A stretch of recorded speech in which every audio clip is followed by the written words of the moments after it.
I'm still in the process of trying to figure out my strategy to release my online courses. I want to start with a focus on financial statements. Who should my niche audience be to target these first online courses? Because I'm also going to be launching the YouTube channel to help drive awareness as well. What do you think they Google? They probably don't even Google financial statements. They probably start with, what do I need to get a bank loan or a line of credit? Whether it's funding from investors or from lenders, they're going to want to see your financials. They need to be at least 2 years in the game, right? Usually, typically, They need to have profit and cash flow.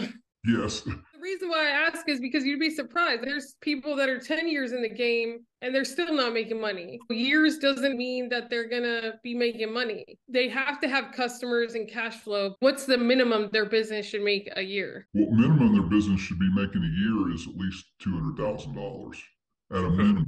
What's the margin of profit that needs to be there? If you take into account an average salary that you need to pull out and then profit below that, you need at least 20% profit to show that you're able to build a little bit of working capital moving forward. We just answered your question. They should be not a new business owner. So 2 years, they have customers and cash flow.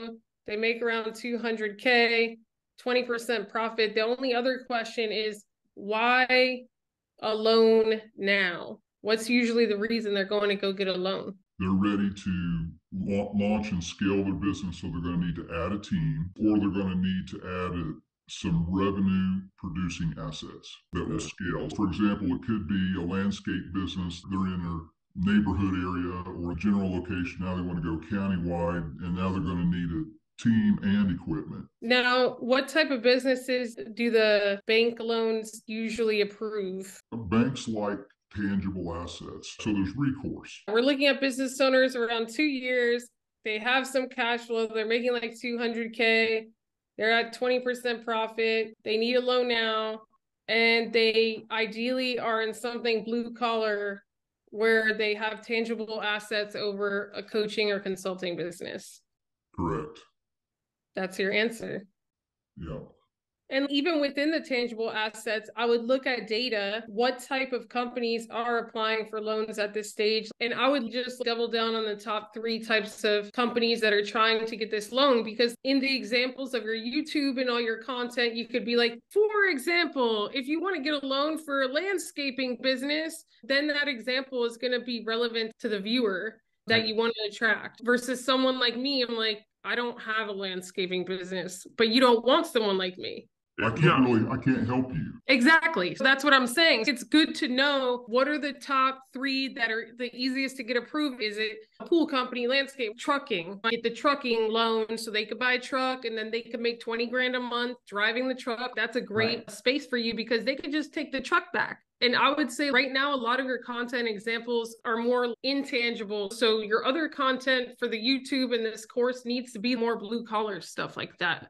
That's really good. That's really good. What about their personal credit? And that's why I started the Entrepreneur Startup Guide. It is to start addressing those that are solopreneurs. You can't save the world right now.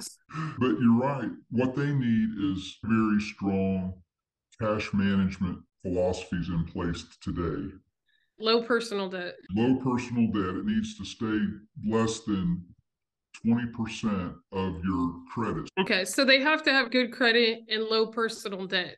Unfortunately, I hate to say it, but most people are living paycheck to paycheck. You're not going for most people. I saw this thing on TikTok where this woman's like, how does most of America not even make 100 grand, but everyone has 3 wave runners, 2 $80,000 Fords at the lake, and some guy wrote debt. You need the person that has resisted that, even though they could have gone all in because they just had this business. And just from this, you're probably looking at a man, probably 30 to 45. And the guys that I connect with are usually more the outdoors kind of guys. They're out doing stuff on Saturday and Sunday. They're not watching the sports games, although they have their favorite teams. They're going out and doing what they need to do. So anyway, yeah, that's great. And I come from a blue collar background. My Mom and dad worked in a manufacturing plant, so that's my roots. I'm not the white collar guy, even though I've been the white collar guy all my life professionally. I'm a blue collar guy at heart. And that should affect, honestly, when you're doing these type of videos, your background, think about it. What will a guy resonate with that's, like that wood, but like real wood? He's not going to resonate with something virtual like that. I would start searching how to get a truck loan, how to get a loan for my lawn business. Put yourself in their mind, because then you'll start to see the baseline of what they watch on YouTube or what comes up.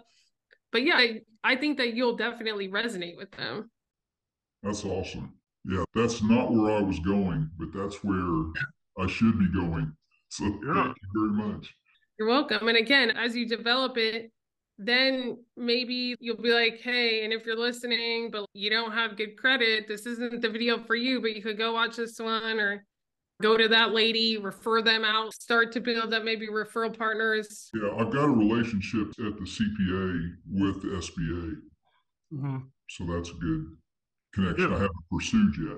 If you can speak to KPIs that indicate that it would be a good idea to make an investment where it's likely that it will yield higher revenue, because I feel like a lot of people don't know what to look for when to make that decision.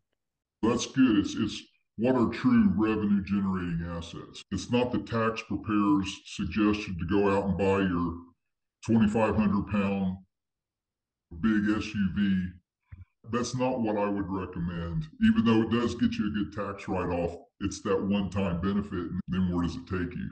Into debt. What he's bringing up is important too, because a lot of these guys have probably never gotten access to that level of capital. And then sometimes they trust the wrong people. If you can allocate 30 grand to buy a truck or whatever, who do you buy that truck from? What model do you buy? And how do you even verify whether the truck's a good truck?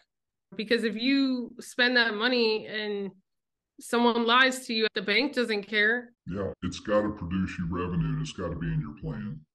And that business planning part's what I can help them with. So I hope that was helpful. Yes, very helpful. I'm excited.